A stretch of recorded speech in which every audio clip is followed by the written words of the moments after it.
kada ka zama mai cutar da mutane, kada ka kuskura ka zama mai cutar da mutane.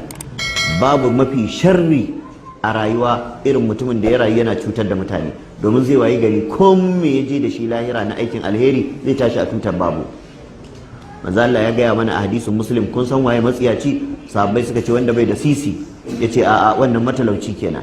Matsiyaci wanda zai zo lahira ga azumi ga sallah ga komai na aikin alheri, komai yayi cib, amma wa ya'ti wa qad shatama haza, ya zo da zunubin zagin wancan, wa qazafa haza, yayi wancan sharri, wa akala mala haza, ya ci kudin wancan, wa safaka dama haza, ya zubar da jinin wancan, fa yuta haza min hasanati wa haza min hasanati. Haka yana ji yana gani za a rinka ɗebe ladansa ana biyan bashin mutanen da ya cuta.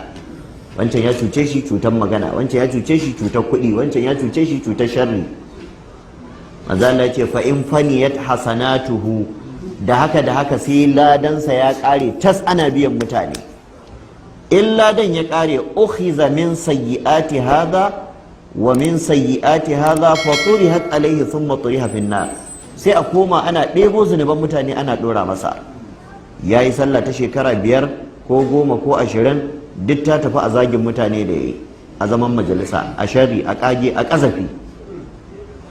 Yayi aikin haji na shekara 10 amma duk ya kare a ya cuci mutane, ya ci kudin wancan, ya zalunci wancan, yayi wancan damfara.